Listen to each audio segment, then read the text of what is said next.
ஏற்கனவே விஜய் நான் சொல்லியிருந்தாரு, நீங்கள் எங்களை ஒடுக்கிறதுக்கு தடுக்கிறதுக்கு என்ன முயற்சி பண்ணாலும் எல்லா தடைகளும் உடச்சி எழிஞ்சிட்டு வரும் அப்படின்னு சொன்னார் இல்லையா? அதுதான் இது ஆரம்பம் தான்.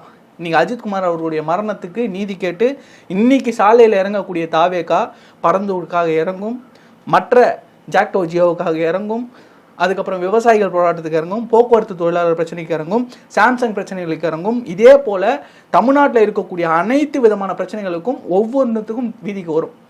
வெளியே வாங்கன்னு கூப்பிட்டீங்களே, வந்தாச்சு. இதுக்கப்புறம் நீங்கள் சம்பவங்களை தான் பார்க்க போகிறீங்க. ஞாயிற்றுக்கிழமை ஒரு மிகப்பெரிய ஒரு சம்பவம் வந்து காத்திருக்கு சென்னையில். என்ன அப்படின்னா, விஜய் அவர்கள் வருவாருன்னு ஒரு செய்தியை கசிய விடுறது மூலமாக அங்கே கூட்டத்தை இன்னும் அதிகப்படுத்துகிற வேலையை தான் காவல்துறையும் உளவுத்துறையும் பண்ணிருச்சு. இப்போ அவர் வருவாருன்ற ஆர்வத்தில் அங்கே கூட்டம் அதிகமாக வரும். அந்த கூட்டம் அதிகமாக அங்கே ஏதாவது பிரச்சனை நடக்குமா அப்படின்றது காவல்துறை பார்க்கும்.